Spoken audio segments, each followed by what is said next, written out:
Halo semuanya, kami dari grup 18 akan mempresentasikan hasil penelitian yang kami lakukan. Penelitian kami berjudul Gangguan Pola Nutrisi terhadap Mahasiswa Keperawatan UPH yang memiliki alergi terhadap makanan tertentu. Nah, di sini ada nama-nama kelompok kami, teman-teman bisa membaca sendiri. Saya, Medelisia, akan menjelaskan tentang latar belakang dari penelitian yang kami lakukan. Pertama-tama, alergi adalah suatu respon antigenik yang berlebihan yang terjadi pada individu terhadap zat-zat yang sebenarnya tidak berbahaya. Nah, ada berbagai cara alergen dapat masuk ke dalam tubuh, yaitu melalui saluran pernapasan, kontak langsung, suntikan, ataupun makanan.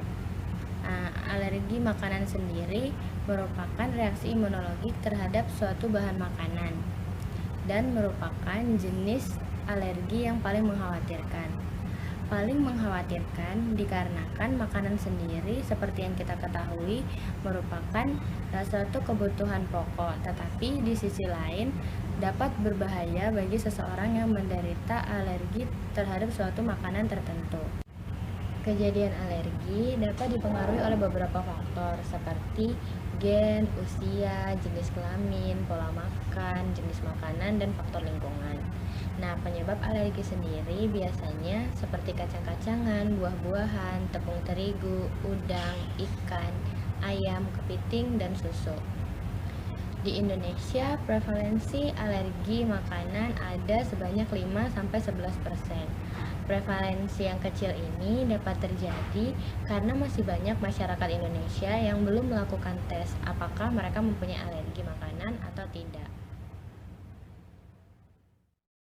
Baik, di sini saya akan menjelaskan tentang rumusan masalah dan juga pertanyaan penelitian. Yang pertama yaitu adalah seberapa banyak mahasiswa keperawatan UPH yang mengalami alergi. Di sini kita itu untuk menilai berapa banyak sih mahasiswa yang keperawatan UPH ini yang mengalami alergi, jenis alergi makanan khususnya. Dan yang kedua adalah jenis alergi yang berasal dari makanan yang dialami oleh mahasiswa keperawatan UPH. Di sini kita ingin menilai jenis-jenis alergi, jenis-jenis makanan apa saja sih yang biasanya dialami oleh mahasiswa keperawatan UPH. Dan yang ketiga itu adalah seberapa besar sih pengaruh alergi yang dialami oleh mahasiswa UPH ini, keperawatan UPH ini untuk pemenuhan nutrisi mereka. Ini sangat penting. Kenapa? Karena pengaruh alergi ini, pengaruh makanan ini itu dapat sangat mempengaruhi tentang pemenuhan nutrisi. Contohnya, ketika ada mahasiswa yang tidak bisa makan ayam, maka itu akan benar-benar mengganggu pola pemenuhan nutrisi mahasiswa ini sendiri. Dan yang kedua itu adalah tujuan penelitian kami. Nah, di sini tujuan penelitian kami ini adalah yang sesuai dari rumusan masalah tadi, yaitu adalah untuk menilai seberapa banyak sih mahasiswa keperawatan UPH yang mengalami alergi. Kita butuh kuantitasnya. Kita butuh kuantitas seberapa banyak dari mahasiswa ini. Dan yang kedua itu adalah jenis alergi apa saja. Karena jenis alergi ini itu sangat mempengaruhi, karena kita tahu sendiri bahwa makanan mayoritas yang setiap hari itu di FJ itu adalah seperti ayam, ikan, daging, dan juga sayur. Jadi kita perlu tahu seberapa banyak mahasiswa yang alergi tentang ayam, alergi ikan, sayur, dan juga daging, agar kita bisa menilai bahwa apakah pemenuhan nutrisi untuk mahasiswa keperawatan UPH ini sudah terpenuhi seluruhnya atau tidak. Nah, dan yang ketiga itu adalah pengaruh dari alergi ini sendiri dalam pemenuhan nutrisi. Nah, seperti tadi bahwa jenis alergi tadi contohnya adalah alergi ayam. Nah, jika mahasiswa yang makan di FJ dan dia mendapatkan ayam, otomatis dia tidak akan makan karena dia alergi itu, dan dia akan mencari makanan lain seperti mie dan juga makanan cepat saji lainnya, dan otomatis itu sangat-sangat tidak higienis dan juga sangat-sangat tidak dapat memenuhi pemenuhan nutrisi dari mahasiswa ini sendiri. Nah, sehingga kita butuh untuk melakukan penelitian ini untuk menilai status nutrisi dari mahasiswa keperawatan UPH, sehingga kedepannya dapat kita perbaiki dan juga kita dapat memberikan penyuluhan kepada mahasiswa bahwa apakah mereka bisa mengganti, seperti kita menganjurkan mengganti ayam untuk jenis makanan lain gitu. Jadi kita perlu untuk melakukan penelitian ini untuk menilai pengaruh dari alergi ini sendiri, apakah pemenuhan nutrisi mahasiswa ini sudah terpenuhi atau tidak. Terima kasih. Manfaat penelitian. Yang pertama, untuk mengetahui seberapa banyak mahasiswa atau mahasiswi perawatan UPH yang mengalami alergi. Yang kedua, untuk mengetahui jenis alergi yang dialami oleh mahasiswa atau mahasiswi keperawatan UPH. Yang ketiga, untuk mengetahui seberapa besar pengaruh alergi yang dialami oleh mahasiswa atau mahasiswi keperawatan UPH terhadap pemenuhan nutrisi dalam tubuh mereka. Selanjutnya, landasan teoritis, yaitu definisi alergi.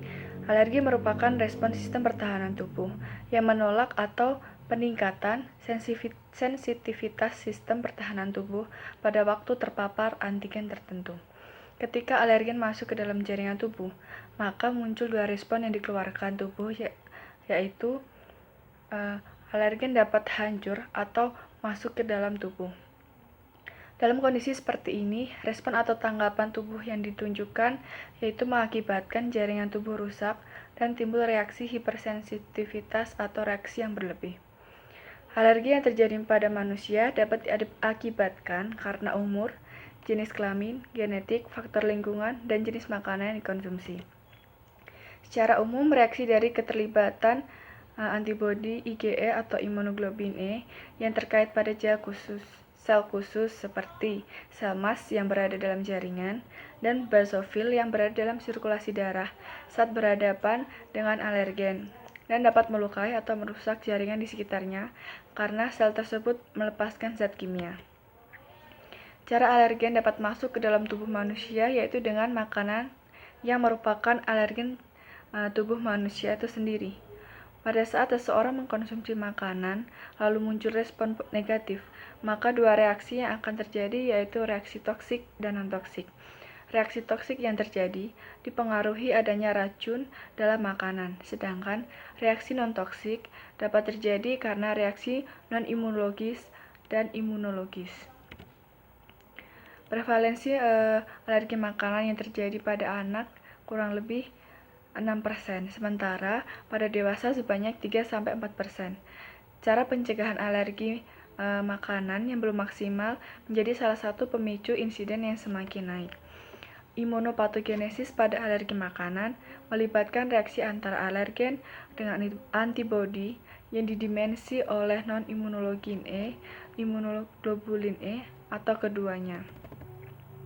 Tata laksana yang paling tepat dalam mencegah alergi adalah menghindari faktor pencetus tersebut. Epidemiologi. Alergi makanan merupakan suatu gangguan kronik yang dapat dipengaruhi oleh genetik, usia, jenis kelamin, pola makanan, jenis makanan, dan faktor lingkungan.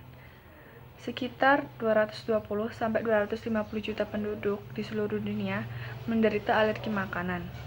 Anak dengan salah satu orang tua memiliki riwayat menderita penyakit alergi, kemungkinan memiliki riwayat alergi sebesar 17-29%. Dan bila anak dengan kedua orang tua memiliki riwayat penyakit alergi, maka kemungkinan anak memiliki riwayat alergi sebanyak 53-58%. Gejala alergi makanan yang dapat terjadi pada organ tubuh seperti kulit, mata, telinga, organ pernafasan, organ pencernaan, dan kardiovaskuler. Gejala seperti sakit tenggorokan, pembengkakan pada lidah dan belatung, angioedema, dan urtikaria yang ditimbulkan akibat alergi makanan merupakan gejala anafilaksis. Selanjutnya kita akan membahas tentang patofisiologi. Sistem pencernaan merupakan suatu organ imunologi terbesar dalam tubuh yang terus-menerus terkena serangkaian besar paparan antigen termasuk bakteri komensal dan protein yang tertelan dari makanan. Dari alergi ini berinteraksi dengan diet alergen dan menemukan nasib respon adaptif yang dihasilkan yaitu imunitas terhadap toleransi. Selanjutnya, faktor host juga mempengaruhi alergi makanan sebagai faktor host yang dapat mempengaruhi perkembangan alergi makanan. Proses perkembangan saluran gastrointestinal juga bisa menjadi faktor penyebab. Dalam suatu studi epidemiologi telah menunjukkan tingkat yang lebih tinggi dari alergi makanan pada anak-anak dibanding pada orang dewasa. Faktor alergen juga mempunyai karakteristik yang meliputi pertama, berat molekul yang relatif kecil, dua, menyimpan benih dalam kacang-kacangan yang diperlukan untuk mempertahankan pertumbuhan tanaman, yang ketiga, glikosilasi residu, yang keempat, kelarutan air, dan yang kelima, ketahanan terhadap panas dan pencernaan. Faktor risiko menurut Rinawati, penyebab alergi belum diketahui secara pasti, namun ada beberapa faktor yang mempengaruhi, yaitu seperti pajangan alergi, faktor genetika, dan faktor imaturitas usus. Selanjutnya kita membahas ke manifestasi klinis. Efek samping yang dapat diklasifikasikan sebagai alergi makanan termasuk gangguan metabolisme host spesifik, misalnya intoleransi, galaktosemia, dan intoleransi alkohol. Yang kedua, respon terhadap komponen aktif farmakologi. Yang ketiga, keracunan makanan. Yang keempat, gangguan psikologis. Yang kelima, neurologis. Pemeriksaan diagnostik yang dilakukan dalam alergi itu biasanya pertama pemeriksaan darah, kedua tes RAS yang dilakukan untuk mengukur kadar antibodi imunologi E dalam darah yang spesifik untuk alergen individual. Selain itu, terdapat juga pemeriksaan penunjang seperti tes kulit, tes intradermal, dan provokasi oral. Selanjutnya kita bisa membahas penata laksanaan yang dapat dilakukan. Yang pertama, kita menghindari faktor yang membuat alergi. Yang kedua, ketika alergi sudah terjadi, diberikan pengobatan lini pertama yaitu antihistamin generasi 1. Jika lini pertama tidak bisa mengurangi gejala, dilakukan lini kedua yaitu steroid dan imunosupresan. Dan yang pencegahan penata laksanaan yang ketiga yaitu terapi emergensi. Dan yang keempat adalah sublingual imunoterapi. Oke, selanjutnya kita membahas hipotesa. Dari kelompok kami mengambil 3 hipotesa. Yang pertama, diduga rata-rata penyebab prevalensi alergi terbesar pada anak-anak di bawah 12 tahun adalah sistem imunologis yang imatur. Yang kedua, rata-rata alergi yang sembuh pada dewasa dikarenakan karena tubuh telah mencapai antibodi tertentu untuk mengatasi alergi tersebut. Dan yang ketiga, faktor resiko terbesar alergi makanan adalah pajanan alergi tersebut. Perkenalkan, nama saya Yasnia Lawan. Di sini saya akan membahas mengenai metodologi penelitian. Nah, populasi penelitian yang kami ambil adalah mahasiswi dan mahasiswa keperawatan dari Universitas Pelita Harapan angkatan 2017, 2018, dan 2019. Dan sampel penelitian yang kami ambil berjumlah 50 orang. Untuk waktu dan tempat pelaksananya sendiri, kami mengadakan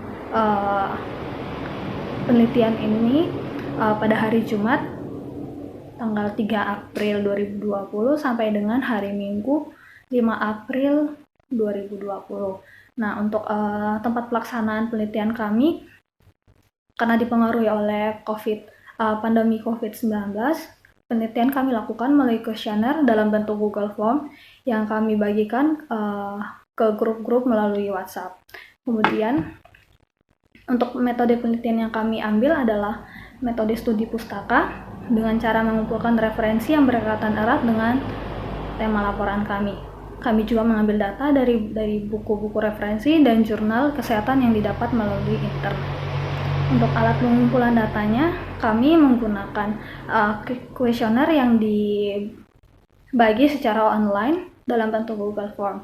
Teori-teori yang didapat dari buku-buku referensi dan jurnal kesehatan. Untuk metode analisis datanya sendiri, kami dari hasil kuesioner yang dibagikan secara online, kami mengumpulkan jawaban-jawaban yang didapat dari kuesioner. Kemudian kami akan analisis dengan cara membandingkan jawaban-jawaban tersebut berdasarkan teori yang kami ambil. Kemudian metode yang kami gunakan itu ada metode kuantitatif untuk menghitung jumlah persentase, dan juga metode kualitatif untuk mendeskripsikan hasil persentase dari jawaban kuesioner tersebut. Baik, di sini saya akan menjelaskan tentang teknik pengumpulan data yang kami pakai. Jadi teknik pengumpulan data yang kami pakai adalah berupa dengan kuesioner online, yaitu kuesioner online melalui Google Form. Alasan kami menggunakan kuesioner pertama sesuai dengan metode yang kami pakai, yaitu metode penelitian secara kuantitatif. Karena metode penelitian kuantitatif ini membutuhkan data secara akurat, dan juga kuantitatif ini juga bersifat spesifik dan terperinci. Jadi dengan kuesioner online ini yang dibagikan melalui via WhatsApp, jadi kami berhasil mendapatkan data tanpa harus datang ke tempat setiap responden. Jadi di sini kami sampel penelitian kami yaitu mahasiswi keperawatan UPH dari angkatan 2017 sampai 2019, yang kami batasi hanya kami ambil 50 sampel aja. Jadi di sini sesuai dengan metode kuantitatif sendiri, kuesioner ini dapat memudahkan kami untuk kami dapat mengambil data secara luas, meskipun tidak terlalu mendalam, karena memang tujuan penelitian kami sendiri adalah untuk mengetahui seberapa banyak dan seberapa besar alergi yang dialami oleh mahasiswa keperawatan UPH berhubungan dengan gangguan nutrisi yang mereka dapat. Baik, selanjutnya kita akan masuk pada pembahasan. Nah, dari survei yang kelompok lakukan, kami membuat survei berupa pertanyaan yang kami sediakan untuk dijawab. Nah, kami mendapat sekitar 66 responden, yaitu merupakan mahasiswa Fakultas Keperawatan Universitas Pelita Harapan. Nah, di sini ada pengertian tentang alergi itu sendiri. Yang kami simpulkan, yaitu alergi merupakan suatu reaksi tubuh yang melawan protein yang tidak dikenalinya. Ini yang mengakibatkan munculnya reaksi oleh tubuh. Reaksi ini dapat dinilai mulai dari ringan, sedang, hingga berat. Jadi tubuh tidak mengenali protein yang masuk sehingga memberikan perlawanan yang mengakibatkan energi, walaupun protein itu sendiri baik. Seperti itu. Nah, responden yang kami ambil ini merupakan anak fakultas keperawatan dengan rentang usia 17 hingga 21 tahun.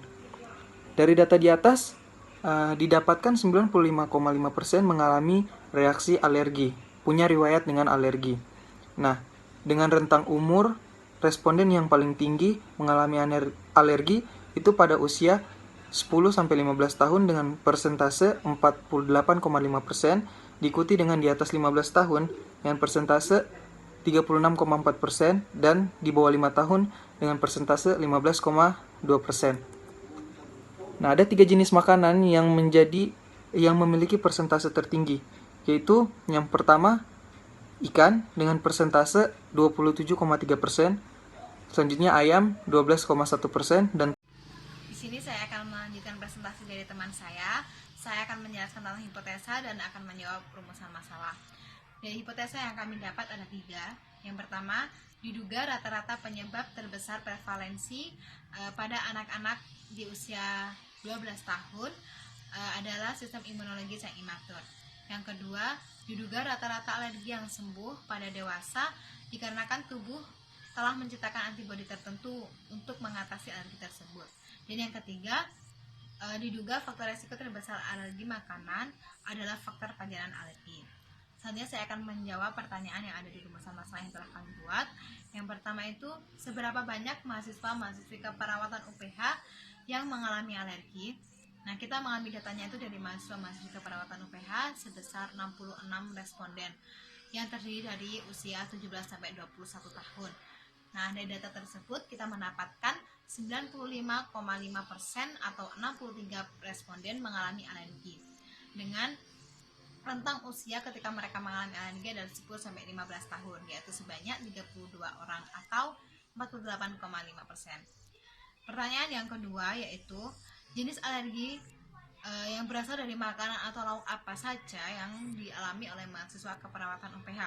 Di sini kita mendapatkan beragam jenis makanan yang mengakibatkan alergi pada mahasiswa-mahasiswi keperawatan UPH, yaitu ada ikan sebanyak 18 orang atau 27,3%, ayam sebanyak 8 orang 12,1%, telur sebanyak 5 orang atau 7,6%, udang ada 4 orang 6,1%, daging dan seafood ada 3 orang 4,5%, cumi-cumi dan kepiting ada 1 orang 1,5%, dan 20 responden kami yang lainnya memiliki alergi buah, susu, dan makanan yang lainnya, serta yang 3 responden kami itu tidak memiliki alergi. Pertanyaan yang terakhir yaitu seberapa besar pengaruh alergi yang dialami oleh mahasiswa-mahasiswi Fakultas Keperawatan UPH terhadap pemenuhan nutrisinya. Berdasarkan hasil dari penelitian kami menyimpulkan bahwa alergi yang diderita oleh mahasiswa keperawatan UPH memengaruhi pemenuhan nutrisinya, karena jenis makanan yang menyebabkan alergi itu mengandung nutrisi yang tinggi seperti protein, yaitu yang terkandung dalam ikan, ayam, dan telur. Nah, jika seseorang mengalami kekurangan protein, ini dapat menyebabkan orang itu lemas sehingga tidak dapat beraktivitas dengan baik, karena protein sangat dibutuhkan oleh tubuh. Jadi ketika seseorang mengalami alergi, lebih baiknya dia menggantikan makanannya dengan makanan yang lain yang mengandung nutrisi yang sama. Demikian dari saya dan akan dilanjutkan oleh teman saya. Oke, baik, mari kita lanjutkan ke kesimpulan dan juga saran. Jadi kesimpulan kami, alergi adalah suatu perubahan reaksi atau respon pertahanan tubuh yang menolak zat-zat kimia yang terdapat dalam makanan. Jadi kelompok kami mendapat 66 responden yang berasal dari mahasiswa keperawatan UPH dengan tingkat keparahan alergi berat itu sebanyak 12,1%, alergi sedang sebanyak 60,6%, dan juga yang ringan sebanyak 27,3%. Jadi jenis makanan yang membuat alergi itu berasal dari ikan itu sebanyak 27,3%, dari ayam sebanyak 12,1%, dan dari telur sebanyak 7,6%. Dan 3 jenis makanan inilah yang paling sering dikonsumsi oleh mahasiswa keperawatan UPH. Jadi seharusnya makanan yang diterima oleh tubuh itu sebagai sumber nutrisi bagi tubuh, tetapi tubuh meresponnya dengan sebagai alergi, sehingga banyak mahasiswa yang hanya makan nasinya saja atau nasi dengan sayurnya saja. Jadi menurut kelompok kami ini sangat berpengaruh terhadap kurangnya nutrisi yang dibutuhkan oleh tubuh. Jadi saran kami, kelompok kami menyarankan kepada penderita alergi agar menghindari makanan yang menyebabkan alergi dan bisa menggantinya dengan makanan yang mempunyai kandungan nutrisi yang sama gitu. Jadi mungkin ini sekian dari presentasi kami. Jika ada yang mau bertanya boleh di forum. Terima kasih.